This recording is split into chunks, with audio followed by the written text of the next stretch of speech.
You want more on the Avs? You got it. Honestly, does it really matter right now? That's the problem, right? No, just about anybody can get in front of a microphone and talk about hockey. How on earth do you get involved in something like this? It was kind of a fluke. It's funny that this podcast is going off the rails so quickly. This is From the Cheap Seats, an Avalanche fan podcast from 9 News. Seated in the conference room, here are your hosts, Steve Stager and Jeff Sautel. So I'm never going to talk about depth again. Please don't. I've decided I'm not going to do it. I was so mixed, Jeff. By the way, Steve Stager, Jeff Sautel here with you. Episode 13 of From the Cheap Seats. I was so mixed in my show prep for today because I don't know what I want to talk about. Because we just spent a week and a half probably of some pretty miserable hockey. Hard to watch. Where this team that we've been talking up for weeks could not get the puck in the net. Couldn't get the puck on the net. And now, come Thursday night, I saw one of the most exciting hockey games I think I've ever seen. So jealous. Here on Channel 20, we did it. Welcome. Maybe we did it for Channel 20. The Colorado Avalanche playing the Nashville Predators. They get a goal from Kyle McCarr. Game looks pretty good from that point. Then the Preds tie it up, and then the Avs take the lead, and then the Preds tie it back up. Then the Preds take the lead. And I'm thinking, all right, well, they just blew it. And then all of a sudden, in the second period, the Colorado Avalanche just blow the game wide open. 2 weeks of frustration just let out in 8 minutes. 2 weeks of frustration leads to the Predators replacing Pekka Rinne, one of the best goalies in the league. In a matter of 8 minutes, the Colorado Avalanche scored how many goals? That would be 6. 6 goals, setting a franchise record. What a game that was. That was sitting in the office, unfortunately at work. Everyone in the newsroom had the game on. And I can't imagine what it was like in the arena. In the newsroom, it was electric. Like every time someone would break in, like the whole room would sort of tense up and watch the TVs. It was incredible.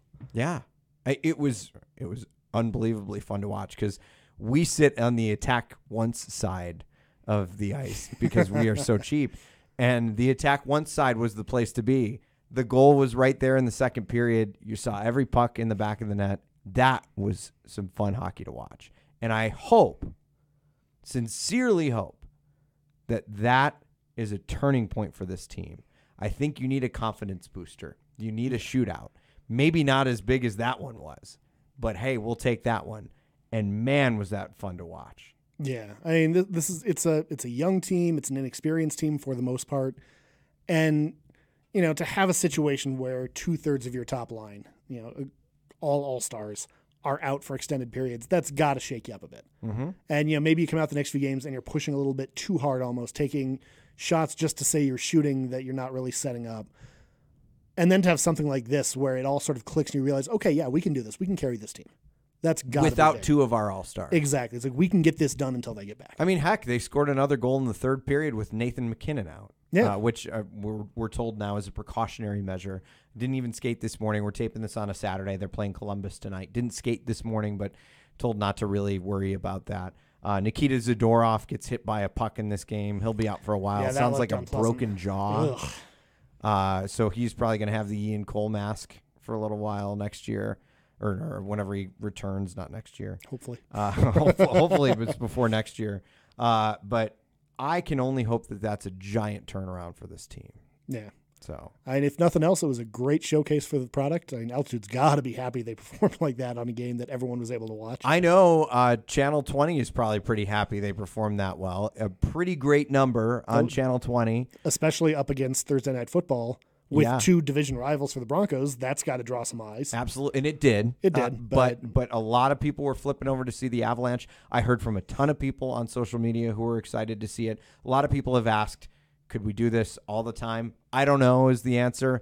I think maybe Altitude may look at that and maybe wonder if that can draw some eyeballs in. Yeah. It's all really up to them because they're the ones who are buying the time. Exactly. So we'll see what ends up happening, and we'll see if they get a deal with Comcast. Boy, from what I've heard from people who were watching the game, it didn't sound like they were being too nice to Comcast in that game. They were not. So we'll see what ends up happening. I think they were DirecTV was offering people a deal if they switched from Comcast because of that. So we'll see. You had brought up an article you read in The Athletic. Yes. So Athletic did a massive survey of NHL front offices hockey operations to determine the percentage based on gender of employees. And we think of hockey as a male-dominated sport because it is. Sure. The Avs have done some great stuff, with Women's Night every year, trying to make it more visible that, hey, hockey is available for everyone, and there's some incredible talent regardless. But looking at the Athletics numbers, the Avalanche are the third best team in the NHL in terms of percentage of their operations staff that are women at 9%. 9%. Yeah.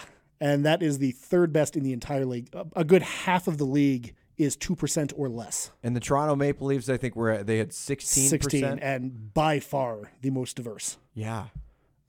That's a sign. That's a wake-up call for hockey. Yeah. I hope it is. I wonder if anybody's explored that before. I'm sure it's been something that's been said, from front office to front office, but I don't think anybody's ever taken a deep dive into that. I was reading further in that article just because I wondered, a lot of these other leagues are also male-dominated sports. Definitely. Where, like obviously there's a WNBA, but the NBA, if you read about it, it says that the NBA is doing well, making some key hires.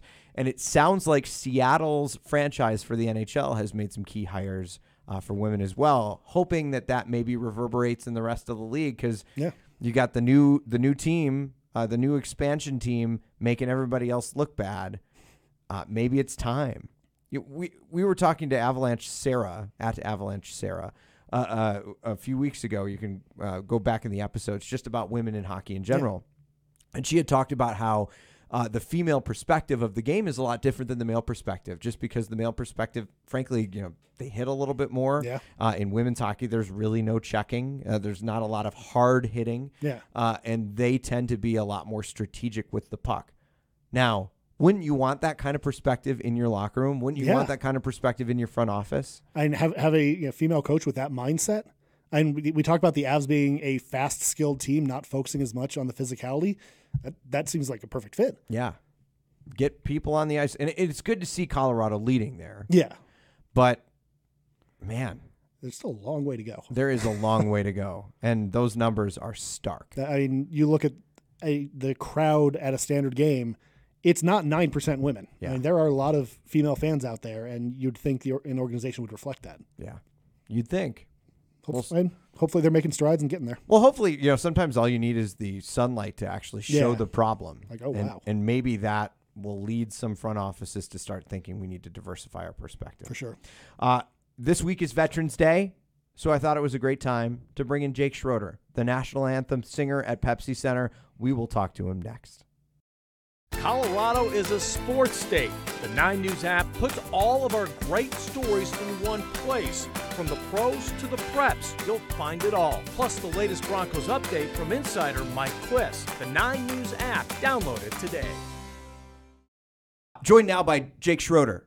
So glad to have you in here. I got to tell you, I got an email on Thursday, somebody suggesting a guest for the show, and they said, you should bring Jake Schroeder in. And I said, guess what? You better listen next week, buddy. We got Jake Schroeder coming in. Thank you. Sure. We appreciate it. We figured with Veterans Day right around the corner, this would be a good Avs Veterans Day interview. Sure. You are the most patriotic man in the building. You sing the national anthem. I have the shortest shift in the building. It's a minute 5 seconds, and I'm out of there. Well, it could be a little bit longer if you have to throw the Canadian. Canadian too. Yeah. How did you get involved with the Avalanche? So my first anthem was for the Nuggets in 1985. I was in an a cappella group in high school. I was a junior in high school. And so we did an anthem for the Nuggets. And then I did my own the years following that And then in the early 90s, I lived, I didn't live near McNichols, but I was in Wash Park, and at that time it only took about 10 minutes to get to McNichols from there. It's not the standard 75 minutes to get there like it is now. Yeah, 3 hours. Right, yeah. Down So, Spear. so they would call me if somebody was sick at the last minute or did a bad sound check or whatever, which wasn't very often. I do 2 or 3 for them every year by myself, and then they'd call me and say, can you be here in an hour and do the anthem? Yeah, no problem. And I did the Broncos back then, and I've done the Rockies a bunch. And so in 1990, before the 1997, 98 season, is that right? 95, 96, 96, yeah, 97, 98 season, Harlan called me and said, hey, you want to do all the Avalanche anthems? And I'm like, all of them? And, and I was traveling with the band a lot at that point, and I said, I can't do all of them, but I can do a lot of them. And he goes, just do what you can. And so the first year I didn't do as many. I think I missed 7 or 8 games the first year, and then after that it was down to you usually only miss 2 or 3 years. Last year I was gone a lot because the 75th anniversary of D-Day was coming up, and we had bought a building in France, and so I did a lot of trips back and forth to France. I spent almost 4 months in France last year. Wow. Taking care of stuff. Yeah, that was 2018. So I missed a few more last season, but this season it looks like I'm on track not to miss too many, maybe 1 or 2. What makes you so? I read your Twitter thread, and I got to ask you more about why the anthem.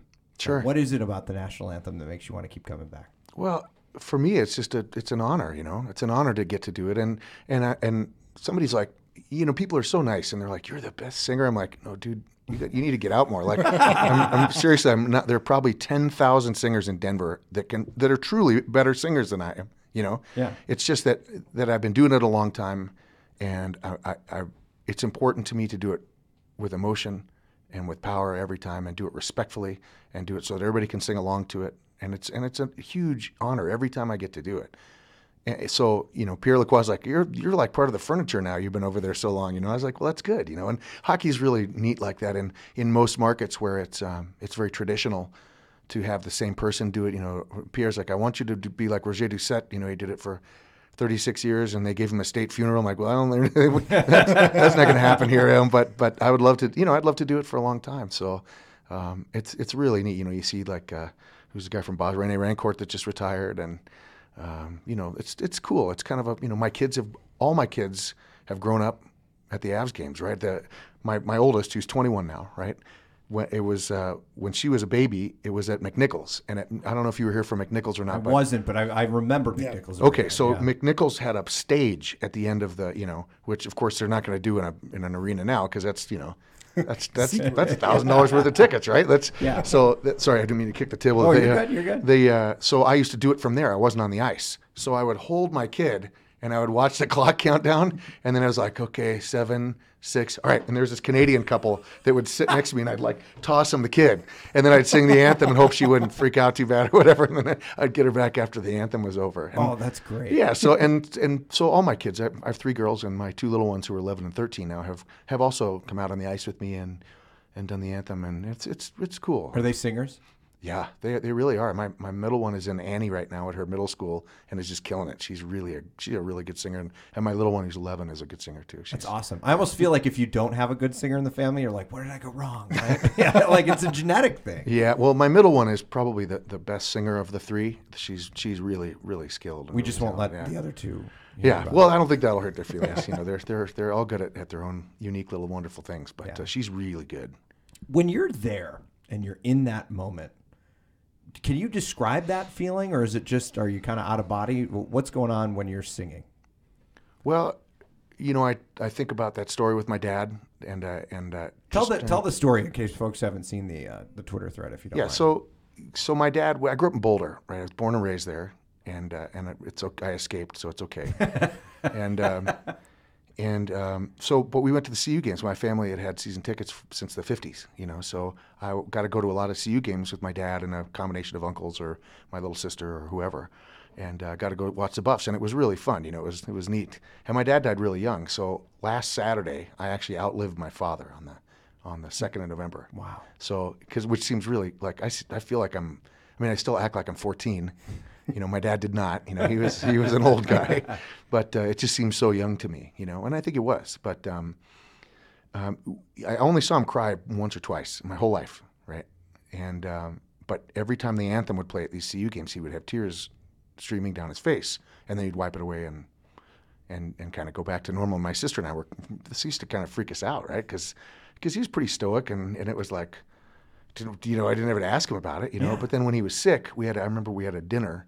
I had to ask my sister. I'm like, when did we hear that story? I remember being told the story, but I don't remember who told us or what setting. She goes, he told us at dinner when he was sick, and it came, you know. So she probably asked him, and he said, well, it's because when I was in the Air Force, and he would say when I was in the Air Force, he made it very clear that he was not in combat in Vietnam. Like it was really important to him that nobody ever thought he was acting like he was, like he wouldn't even tell people he served during that you know, chapter. He would just say I was in the Air Force. But he was a linguist. He was a Chinese linguist, and he was in intelligence, and so he was all secrety about telling me what he did, which is he basically they intercepted Chinese radio signals or whatever, and he'd translate them. Oh, that's cool. And his office was in Okinawa, Japan, right? And it overlooked the tarmac. And so every day the C-130s with the kids that had been killed that day would land, and then they would offload the bodies onto the refrigerated transports to take them home, the big jet transports, and they'd play the National Anthem for protocol. And you know, it's like you ask somebody like how they're doing, and they tell you something just, you know what I mean, like staggering, and you're just like, I mean, I didn't even know how to respond. And I still, when I tell that story, I still get, you know, pretty misty about it. I can see it. Yeah. So if you've ever been to a funeral, or I've been on the tarmac when one of those planes arrives back in the United States and the family's there to greet it, it is one of the most emotional. I mean, that is the biggest sacrifice that anyone can ever make for their country. And it is just an overwhelming feeling that you, in that moment. And for him for 2 years or 2.5 years to see that every day. Over and over again. 50,000 plus guys, you know, he didn't see all of them. They didn't all wrap, but I mean, I'm sure it was a lot of guys every day, and it had to just be, you know, when I go to, you know, Coville-sur-Mer, the cemetery above Omaha Beach, it's shaking, you know, and there are 9,400 men buried up there. And so for my dad to see his contemporaries and see kids that are his age, you know, and so no wonder it made it emotional. You hear the numbers, but to see it every day has a completely different feel, I'm sure. Yeah, and it was a very non-political thing for him. It wasn't like you know, it had nothing to do with whether that war was right or what, you know, it hadn't, that was not part of his story at all. It was just that it was just a sacrifice, and it was a big deal to him. And that's about all I asked him about it. You know, I didn't ask him any more about it. But so a lot of times I'll think of that story when I'm stepping out there. And especially right now, just because it's so close to, you know, this arbitrary date that I you know, I counted the days that he died after his 51st birthday, and I counted the days, you know, I am after my 51st, and this is it. So it's weighing on me a lot. So I'm thinking about, you know, so I got a little teary about it. Yeah. You know, if you think about that, what a way to live his legacy. That was a song that meant so much to him, and you're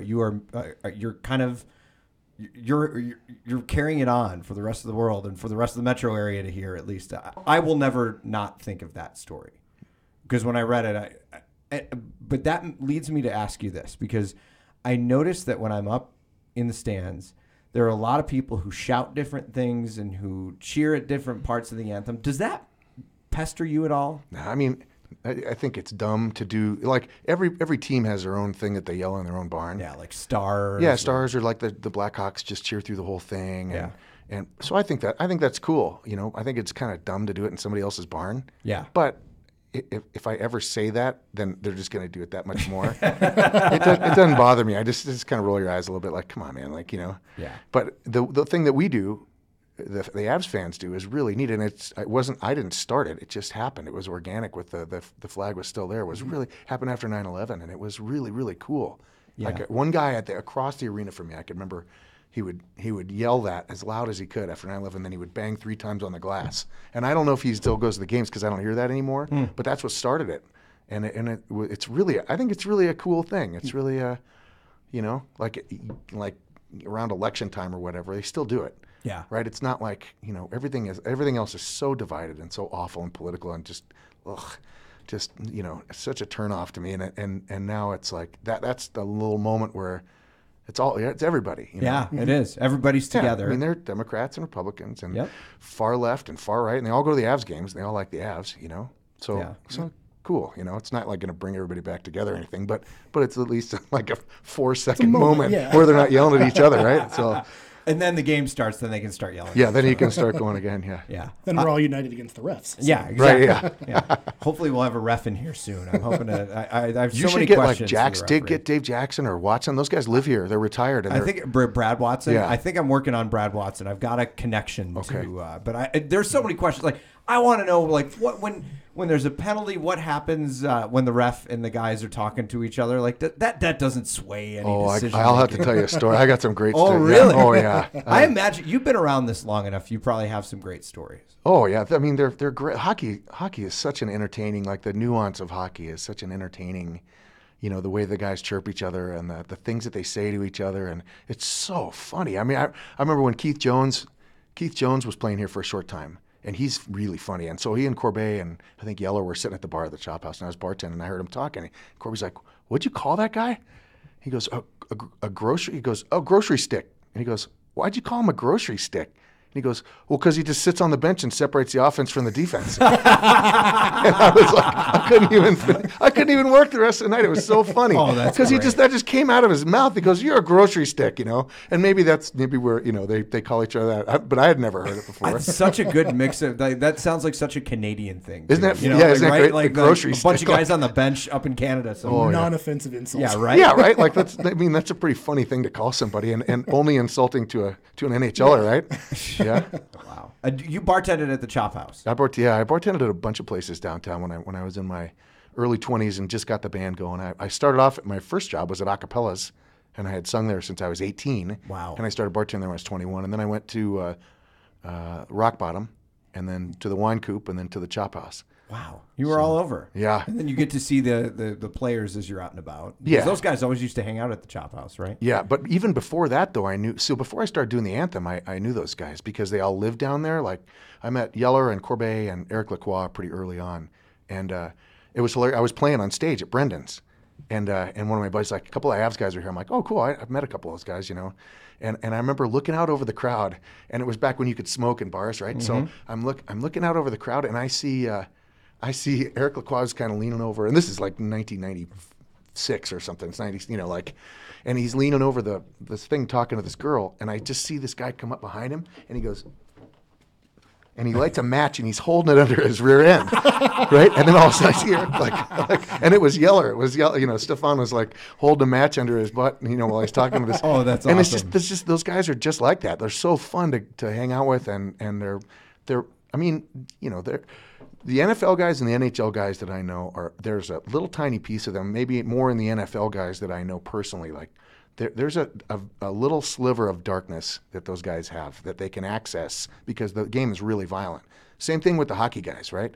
They can be the nicest guys, and I don't see that come out, right? I don't see it come out like, you have too many beers with them, and you're like, I got to go. He's going to go beat somebody up or something. Yeah, I haven't seen that in any of those guys. I'm sure some of them were like that, but I have never seen that. They're just a particularly jovial, kind group of people. They really are, and they're down to earth, and they're cool with fans. Like we've talked to so many people around here who go to every game, and they know players, and players know them, and they actually go back and forth. And you'd think like these guys are on a pedestal. These guys play for a huge franchise sports team in a major market.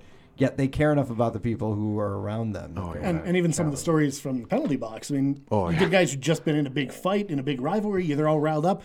Sit down, take a deep breath. So how the kids doing? Yeah. It's off. Yeah. Well, it's like I go out with McLeod is a good buddy of mine, and so he and Hendricks are really good buddies. And so they fought in a game when Hendricks was playing for I think he was playing for the Islanders, something like that. And they fought in the game, and then we all went out afterwards. And some guy walks by our table and stops and looks, and he's like, and they're like, that's awesome. They're humble guys. 23 years, I've only met like two guys that I didn't really care for. I was like, I don't know. I figured that was a step too far. You know what? Here's a funny one, right? So I used to hate the way Roenick played. I couldn't stand him, right? I was like, and I was younger, and I was more of like a fan guy, and I was like, I hate Roenick. He sucks, and I don't like the way he plays. He played for the Kings, and he played for Phoenix, and he played, he's like, and he was Roenick. He's bigger than life, and he's playing his last game in Colorado. I think he's playing for the Sharks, and so he comes up. he skates, and I'm like, this whole time, and he comes up and he goes, dude, just want to tell you, you're the best anthem singer in the league. I love listening to you. And I was like, man, do you know how much crap I've talked about you over the years? I'm like, come on, man. Now I got to like you. And he's like, and he goes, that's awesome. He's like, that is so great. And so now every time I see him, he's like, Jake, He strikes me as such a nice guy. Yeah, he's hilarious. I mean, he's really, and I don't know him real well or anything, but I just say hi to him. But a couple guys I know that played with him said he's just he's incredible, Yeah. Speaking of best anthem singers, do you follow anybody else in the league, or do you have any? Are you like a fanboy to somebody else who's? Well, I think most of us else? talk to each other. We kind of stay in touch with each other. And one of them called me from another team. And is like, hey, I'm about to renegotiate my contract, and I want to just kind of get an idea of how much everybody around the league's getting paid. And I was like. I was like, and I'm I don't want that to sound bad. I'm really grateful because I get 2 really great seats. I mean, for season tickets. I mean, and I could never afford those otherwise. So I have a great deal, right? Yeah. But I was like, dude, I don't know, man. I said, I don't know. You better call somebody else, So we all talk.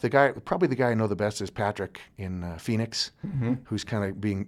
They moved him to anthem singer emeritus, and he's going to just do a couple a year. And, oh, really? Yeah, but he's really a good guy. He's really a nice man, and we email back and forth, Bob McDonald and the guy up in Columbus. We send stuff back and forth. So what about the guy in Chicago's Cornelison? Yeah. So we all kind of make fun of Cornelison a little bit. Oh, do you? Yeah, it's a little because he's like he's like an opera singer or something. Yeah, he's a great singer. He's an incredible singer, and he does a great job in Chicago. So it's very good natured, But we're all kind of like, well, should we sign pucks and sell them too, or should we have T-shirts with our faces on them? I remember I'd be down with McLeod's that. like, if you sign a puck and sell it, I'm going to beat you. I'm like, I'm not going to sign a puck. I'm not going to play. How often do you see him? Is he still? He's playing in Des Moines this year. He's playing in the A. Oh, is he? Yeah. So I get to see him a few times a year, and I'm going to road trip up and go see him up there. That's fun. I love him. Does he live around here? Or he still has a house here, but his family stayed in Nashville because the schools they really like the schools there. Yeah. So I don't know what he's going to do after this year, but I love him. He's a good dude. I would imagine a lot of those guys want to come back and live here. Because why wouldn't you want to live here? I think so. Yeah, I think a lot of them really do. And that's why you get a lot of retired guys around here. Yeah. And it's a good place. It's a good place to be. Yeah. So you went from you were singing in the band and doing the anthem at the same time. Yeah. What was life in the band like? Oh, it was great. I mean, I had such a good band. I tell people, I'm like, I could have gotten up there and cut the cheese and it would have sounded good with that band. And often, I think metaphorically, I kind of did, but they were. And maybe in real life sometimes. They were so talented. They were so good. I mean, it was really a fantastic time. Everybody that played in the band over the whole time I did it, every single guy that played in and out of that band was so talented. It was really, really fun. Yeah. It was fun. But I was kind of in a different place at the end, in 2012 and just kind of didn't want to do it anymore. And I felt bad about, those guys they want to be musicians. It's in their blood. And it used to be in mine. If you'd ever told me like there would come a day in my early 20s, if you told me like there'll be a day when you don't really want to play in a band anymore, I'd have been like, you're crazy, man. Get out of here. But I just kind of wanted to be a normal person at some point, and to have I have a regular job, and I, that was rewarding to me. And now it's exploring different things and doing different leadership exercises, and I really enjoy the life I got now. I really miss the guys. I miss seeing them, and I miss performing with them. I do not miss negotiating with club owners, and I do not miss getting out of clubs. And it's a different deal now with the phones and I've only been to like one rock show since I shut the band down in 2012. Really? Yeah, I do opera and classical now, and I just kind of totally changed my whole, shifted my whole taste thing. And not because of bitterness or anything, I just was like just a shift. But I saw this band playing, and it was like every single person on the dance floor has their phone up. Yeah. And that's what they're doing. They're not dancing and they're all recording. I'm like, is that even going to sound good? Yeah. Oh, no. I'll give you that. Yeah. It sounds pretty horrible. It's like I took my middle daughter who loves The Who, right? Yeah. Took her to the Who show last time they were in town, which is great because I grew up in Boulder, right? So I sold Cokes at the Who, all the great concerts that happened up there, the Who and the Stones and all the Colorado days, or I don't remember what they call them, the Sunday Fun Days, or I wish I could remember. I'll think of it. But so I love the Who too. So some dude is in front of us like with an iPad, the whole show. How do you even get that thing in? Well, I was like, is that even gonna sound good when you listen to it? It the won't. whole show. Like you're going to sit there for 90 minutes when you get home and watch this thing. It's really funny because it's a first instinct for me to be like, I'm going to shoot some video with my phone. This will be great. Something I'll remember. Sure. I don't think I've ever once gone back and watched it back. Yeah. Because why? I mean, I'll just live with the good memory of being at the show and having a good time. Yeah, it's just going to sound so. I mean, the sound will just be so bad. I'm kind of spoiled with the sound thing just because my guitar player was such a maniac about everything sounding as good as it could possibly sound, which is why we were good. Yeah. But I just couldn't imagine, like, hey, look at this. Here's this guy on stage 8 feet away from me. Like, well, what were you dancing? No, man. I was had my phone out. In fact, I was watching the screen the entire time instead of actually watching the show. It was refreshing. I went to Red Rocks to see Dave Chappelle and Jon Stewart. And okay. One of the things they do there is they make you put your phone in a bag that basically locks it. Oh. So you can't use your phone. You can't record because they don't want you recording bits and stuff. And that was awesome. That'd be nice, yeah. Because you're just completely out of your element. You're not worried about because you can't see if you're getting a text message. You can't see if, you're getting a Facebook something or other. It's funny, but it's also scary how we've become so, it's like looking at your watch or something now, right? Yeah. But it's not checking your watch. It's checking Snapchat or checking whatever it is. So, like, when we take the kids to Normandy, I take their phones. That's good. Yeah. They can talk to their parents on the way up there, driving up from Paris to Normandy.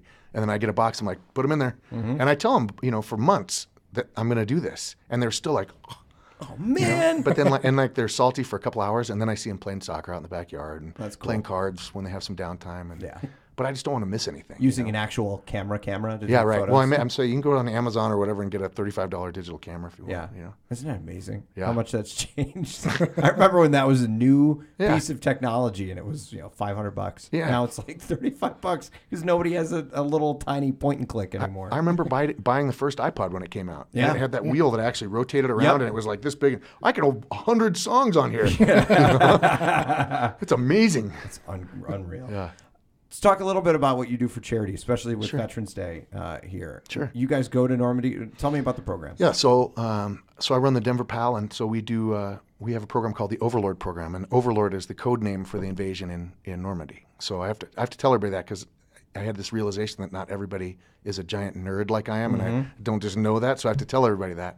But it's called the Overlord Project, and we take students and Denver police officers as a chaperone over to Normandy they travel. We have a house over there. We have a building, and so we can take pretty good sized groups up to about 20 over there, and they cook for each other, and then we go out and tour around and see the countryside and see the beaches and the cemeteries and the different battle sites, and then we relate it to them in ethics with an ethics program and really trying to make some connections there, and it's really neat to see the kids really get it. They don't get much history. Certainly not World War II anymore. Not anymore. And this is a place where the French are really strident about, hey, listen, we need to keep these stories alive. Mm-hmm. Make sure that you know. And so the kids realize that. It's very apparent to them over there that the French are like, listen, this is a big deal. We had Germans in our backyard 75 years ago, and we don't want to do this again. Not with anybody. And it's it could happen again. So the Brits are like that too. I mean, they want people to know that story. I mean, London was almost decimated. Yeah, one of the biggest cities in the world. Yeah, completely decimated. Yeah, absolutely. So it's a big deal, and I get to see the kids react. I get to that's my reward is I get to see them get it, and that's really a gift, If somebody's listening, they want to know how to get their kids involved. How do they? Sure. How do they just go to overlordproject.com or denverpal.com. Either one will do that, and we take groups of students, we take groups of from churches, we take sports teams, we take neighborhood groups. We're going to take a group from I think from Grant Ranch this next summer, and so we can take families, do a family reunion over there and go do that. It's a cool thing to get to do. It's neat, and we're looking at expanding the program to some other theaters, and we'll see. That's pretty cool. Yeah. Jake Schroeder, I cannot thank you enough for coming in and sharing that story. I'm never going to think of the anthem the same way. Well, it's a neat one. It's a really powerful one. It's not about me. I've always said that people are like, you do a good job with the anthem. And I'm like, it's not about me. It's all of us. And I they're like, I like the way you sing it because I like to sing along. I'm like, that's then mission accomplished then. You've created a bad thing for me though, because I was doing a Colorado Freedom Memorial fundraiser, and Rick Crandall has a recording of you doing the national anthem. No. Oh God. And he plays it before everything gets going, and I instantly am in Avs mode. It's like I hear you, and all I can think of is like, all right, lights are about to kick on, and the puck's about to be dropped. Makes you want to slash him a little bit. Yeah, right. Yeah. I'll hit Rick. He could take it. He's a big guy. He's a big guy. Yeah. Can't thank you enough for coming in. My pleasure. This is really fun. We'll get you in here again sure. at some point. Anytime. I'd love to. All right, you're the man. All right. We'll be right back. Coloradans are passionate about Colorado, and at 9 News, we love to hear all about it. Call, email, or find us on social media. 9 News listens. Want to know what's going on in Colorado? Check out the Colorado Guide on the new 9 News app. We've got unique and interesting stories from what's happening in our state. Plus, the 9 things to do in Colorado this weekend. The 9 News app. Download it today. Great interview with Jake Schroeder. I will never think of the national anthem the same way. No. I know I keep saying that, but it is true. After I read his Twitter feed, all I could think of was, man, this guy has real reason, and there's a reason there's heart behind the song. Yeah. I mean, there's fans, you go to the games and he's not there, someone else fills in, and they have some amazing people to fill in. But you'll always hear fans like, oh, Jake's not here. You know, he's part of that game, and it's to realize how much it means to him too. It's not just a gig. There's a reason why he does this and why he wants to do this. There is. I wanted to get to some feedback. In fact, I kind of mentioned this during the interview with Jake, but we got an email, and this was really gracious and really cool. It's from, and I apologize. Oh, do you want to check that? You want to check that? Good. Thanks for listening to the podcast, Jeff.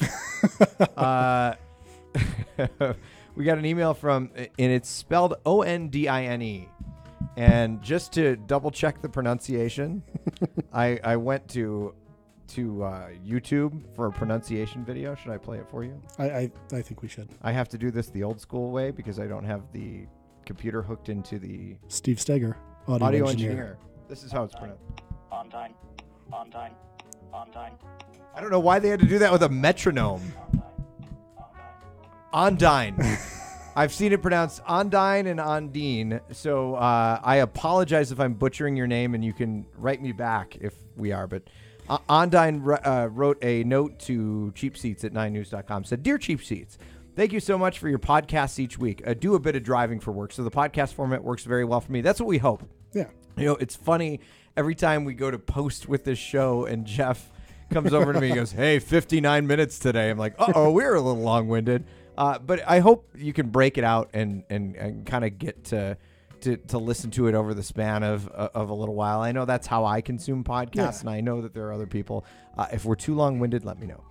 I've enjoyed them immensely, especially the last 2 episodes. The stories from Rodney and the conversation with Eunice were amazing. I can't wait for more stories with Rodney and pictures with you and Eunice. We can't wait until we get to meet Eunice at some point. This is going to happen. And I've for those of you out there who are wondering, I've got Eunice working to try to see if she can work Comcast too, but I don't know if we'll be able to do it. So you keep asking for people to have on the show. I was thinking you should have Jake Schroeder.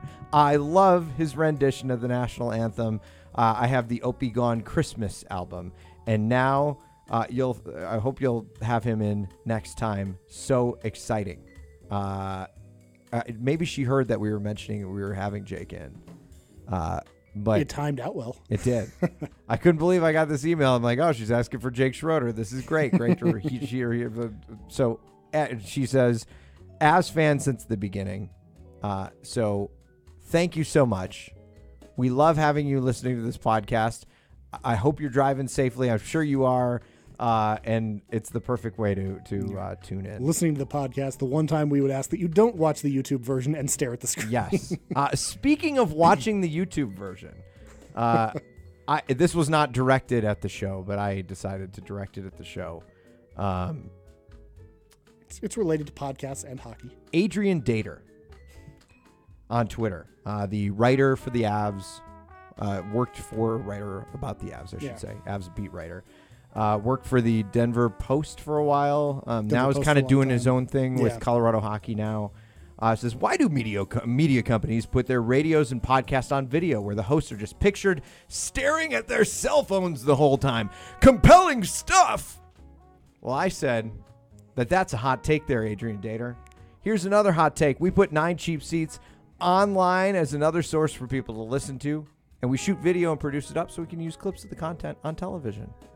So there you go. And I heard from someone almost immediately after that named Jesse who says, I actually enjoy watching the podcast more than just listening to it. I like seeing their faces when people talk. You don't like seeing our faces. No, for everyone else, we apologize. Yeah.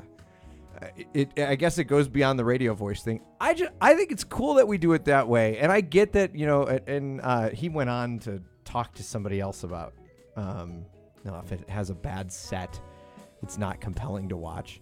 Here we are in a room. We've upgraded. Steve has an actual chair now. Yeah.